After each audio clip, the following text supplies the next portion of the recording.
La 10e édition du tournoi.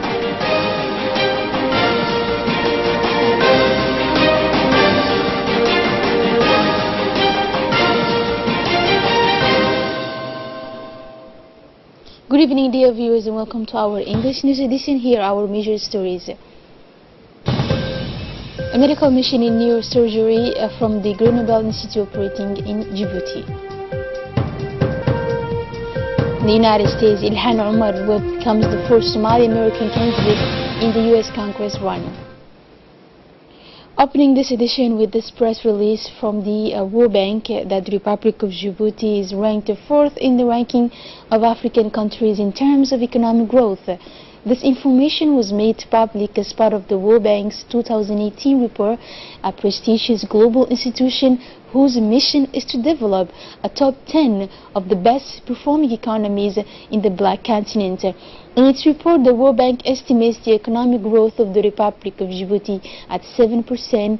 It makes an exhaustive inventory of the reasons for the good health of our economy, achieving greater control over public and private spending, and the strengthening of foreign direct investment is, according to the World Bank Report 2018, the source of Djibouti's good economic performance. The paper emphasizes that it is mainly the recent policies adopted to improve the business environment that have substantially contributed to the strengthening of our economic arrangements.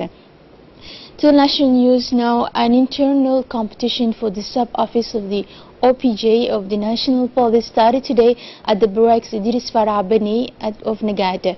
Nearly 86 non-commissioned officers were taking part in this examination to become an officer of the National Police.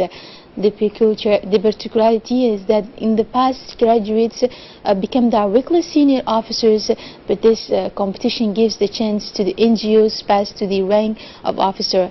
It is the first such competition is organized by the National Police Directorate.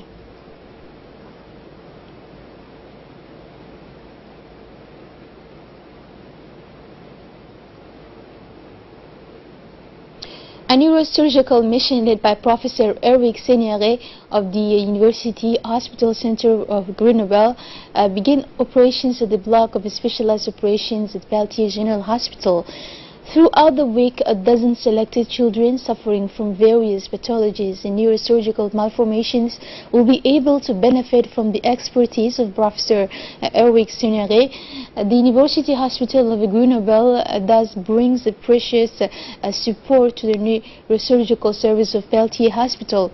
Children with rare neurological malformations such as localized dorsal myelosarcosis were previously unimaginable without the support of major surgeons and the introduction of medical spec equipment. These one-off neurosurgical missions provide the necessary expertise to treat cases of serious neurological conditions. Finally, it should be noted that a post-operative follow-up of children is provided by the Peltier Hospital Neurosurgery Department. The buses and minibuses that serve the Dakhil region and the Arta region were moved by the Djibouti City Hall as part of the Djibouti Clean City operation. That's the bus station that is located in Ngela, behind the mall from Ngela, was moved to the Ali Civic Square, which is located in Belbela. From now on, no bus should fill the passengers behind the shopping center toward Dakhil and Arta. The security forces will ensure the application of this decree of the Mayor of Djibouti.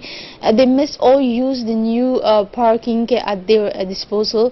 The operation was led by Abdi Hassan and Osman in the presence of the bus and minibus unions. This could indeed allow the inhabitants of Ngela to live better in a much cleaner atmosphere, because the buses and the minibuses blocked the roadway and parked all through without any control on the part of the competent authorities. And it was also unpleasant to see in the lung center of the city of Djibouti. Security officials also indicated that two buses are made available to them to allow travelers often misinformed or not at all informed of the change. This is so that they can get used to the new place. In the region of Dakhil, the means of communication have been significantly strengthened by Djibouti Telecom. Indeed, since the establishment of 8 antennas relay in the region, each village and locality of Dakhil receive all communication services offered by Djibouti Telecom. Thus, the internet, including the WiMAX network and 4G Plus, are received in these localities where the students, the time penalized by the lack of connection, are served as those of the capital. These improvements in the communication systems of the region also allow all the users, including the regional council and the prefect of Dakhil, to communicate with the localities of the region, also at the national level with the rest of the public administration, and this is in real time, in particular for birth certificates and administrative acts. The improvement of the means of communication at the regional level is part of the complaints made by the population to the President of the Republic.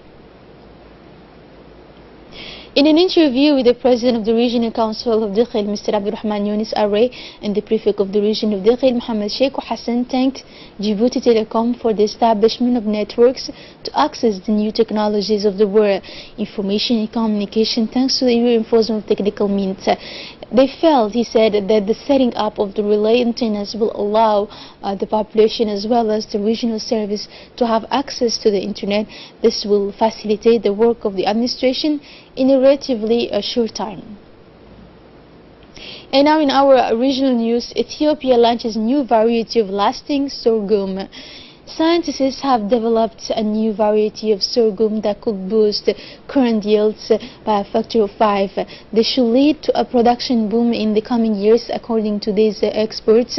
According to the Ethiopian news agency, the country has nearly 2 million hectares of sorghum fields, where 4 million tons of sorghum are harvested each year. Thus, the new variety should allow 2 or 3 harvests a year with a regular supply of water. If there is a shortage of the water, it will be enough to irrigate, once said Getun Mekuraya, Ethiopian Minister of Science and Technology. Delegate Lul, General Manager of Real Nature Internal Life Agro Processing, a company based in Ethiopia, said that the average national yield of sorghum is about 2,400 kilograms per hectare, but that the new variety could multiply by 5 this figure, stating that one of its unique characteristics is that it can produce yields of 7 to 10 years of growth without plowing the fields. Mr. Delegate Lul, who has developed the new variety of sorghum, directs a research team. He added, we have struggled enough to give a result to this country where the majority of the people depend on agriculture for their food and their livelihoods. International news now. Ilhan Omar, a progressive state legislator, is closer to win the Democratic primary in Minnesota's 5th congressional district. Backed in her race by Alexandria Ocasio-Cortez, Omar, who came to the U.S. more than 2 decades ago as a refugee, will become the first Somali-American member of Congress if she wins the seat, being left behind by Representative Keith Ellison, who is running for State Attorney General in November. Omar is also on path to arrive in Washington, D.C. next year with the Michigan Democratic House nominee Rashida Tlaib, who is running unopposed in the fall to become the first Muslim woman in Congress.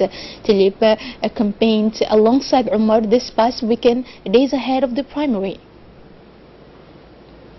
Malta's armed forces say that a patrol boat has rescued 114 migrants aboard a rubber dinghy and taking on water 53 nautical miles south of the Mediterranean island nation. The Maltese Navy said all of the migrants who were sighted during a regular patrol were brought to Malta, the first to arrive there since late June. Separately, the Maltese government said that it has no legal obligation to offer safe harbor to another group of 141 migrants picked up at the sea Friday by the Aquarius rescue ship, since it was neither the coordinating nor the competent authority for the rescue. And that's all for this news. Thank you for joining us on RTD channel and have a good night.